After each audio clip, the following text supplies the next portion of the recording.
বন্যার্তদেরকে অপবিশ্বাস কত টাকা সাহায্য করেছে জানেন? আমি যখন জুম করে দেখলাম, আমি প্রথম মনে করছিলাম হয়তো ৫ লাখ টাকা।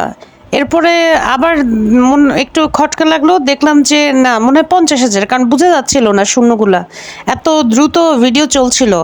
ফাইনালি আমি স্ক্রিনশট নিতে সক্ষম হইলাম এবং দেখলাম যে না, ৫ লাখও না, ৫০,০০০ও না, সে ৫,০০০ টাকা দান করেছে। এইটা একটা জোক নাকি তামাশা? উনি একবার বুবলিকে বলল যে বুবলির যদি মানসিক ট্রিটমেন্টের দরকার হয়, উনি নাকি এয়ার অ্যাম্বুলেন্সে করে দেশের বাইরে গিয়ে হলেও নাকি বুবলিকে চিকিৎসা করাবে। টাকা পয়সা যা লাগে সেটা নাকি অপবিশ্বাস দিবে, এবং এটা বললো যে কোটি কোটি টাকাও যদি লাগে সেটা আমি দিব। তো এই হচ্ছে সেই অপবিশ্বাসের এমন অবস্থা। জীবনও দেখলাম না কোথাও কোনো দান খয়রাত করতে, কিচ্ছু না। এমনকি এটা নিয়ে বুবলিকে একটা টকশোতেও একবার জিজ্ঞাসা করা হয়েছে যে আপনার আসলে মানুষের কোন দিকগুলো খুব খারাপ লাগে, তখন সে বলছে যে আমার কৃপণতা অনেক খারাপ লাগে, কারণ অনেকেরই দেখি সামর্থ্য আছে, সামর্থ্য থাকা সত্ত্বেও তারা আসলে ওরকম সাহায্য সহযোগিতা করে না, দান খয়রাত করে না। তো এটা সম্ভবত শাকিব খানকেই ইন্ডিকেট করছে, কারণ আমরা শাকিব খানকেও দেখি না কোনোদিন কারো পাশে দাঁড়াইতে। হয়তো ওই অন্তরঙ্গ হয়তো এফডিসিতে দুই একজনকে হয়তো হেল্প করতে পারে, কিন্তু কোনোদিন দেখলাম না যে বড় বড় কোনো প্রজেক্টে দাঁড়াইতে। যাই হোক, অপবিশ্বাসের ক্ষেত্রেও ঠিকই সেম। উনি কোন হিসেবে ৫,০০০ টাকা দেয়? আমার কথা হলো এটা, ওনার পোলার বয়সী যে ছেলে পেলেগুলো আছে সেগুলো ব্যাংক এনে এনে হচ্ছে সে ব্যাংকগুলো তুলে দিচ্ছে। একটা ব্যাংকে একজনের ছিল ১৪,৩০০ টাকা। আপনারা ইতিমধ্যে এগুলো নিউজে দেখছেন।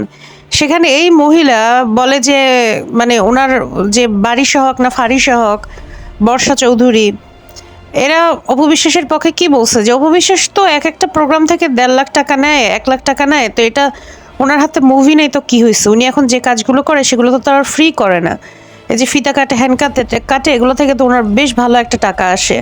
তো আমি চিন্তা করলাম, মাসে যদি ওনার ৩০টাও থাকে, সেই হিসেবে তো ওনার মাসে ৪৫ লাখ টাকার মতো ইনকাম আসে। আর ওনার যদি টাকা নাই থাকতো, উনি তো আর এটা বলতো না যে বুবলিকে সমস্ত ব্যয়ভার, বুবলির চিকিৎসার সে ব্যয় করবে কোটি কোটি টাকা।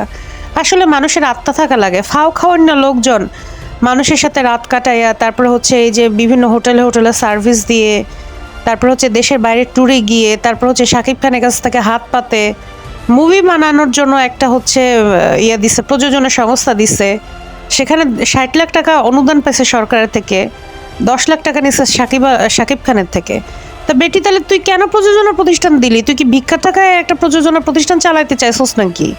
তোর নিজে যদি ক্ষমতা নাই থাকে, তো ১০ লাখ টাকা ইনভেস্ট করার ক্ষমতা তোর নাই। মস্করা করস তুই। এরকম এরকম এগুলার কতদিন করবি তুই?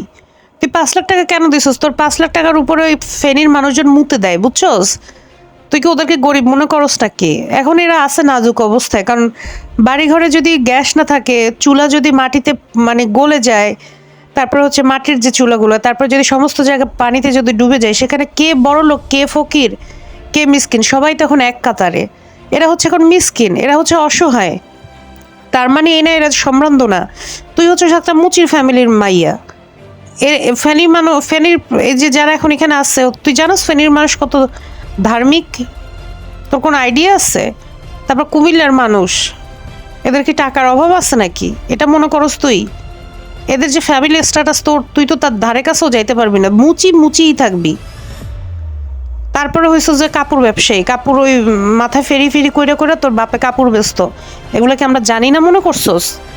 তুই ৫,০০০ টাকা দিছিস, মিয়া মস্করা করস তুই? তো এই লিস্ট যেটা আপনাদেরকে দিছি, দেখেন, তার উপরে একজন দিছে হচ্ছে ৪০,০০০, তার উপরে একজন দিছে ১০,০০০, তার উপরে একজন দিছে ৫,০০০।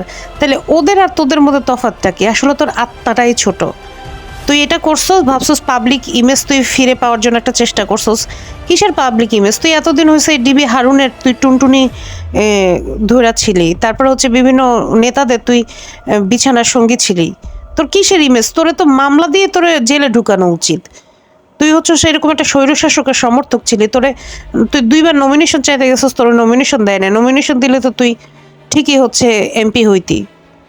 তোর নমিনেশন কি? তোর ওই যে ২টা লাউ আছে, কুমড়া আছে, ওগুলো দেখাই তোর নমিনেশন দিবে নাকি? বেটি, তুই কথাই বলতে পারস না, তোর কণ্ঠের নাই সিরি, তুই উচ্চারণ জানস না, তোর কি দেখে নমিনেশন দিবে? বেটি ফাউল কুনহানগার। তোর ৫,০০০ টাকা তুই ফেরত নিয়ে যা। মস্করা করস তুই? ছোট লোক কোথাকার।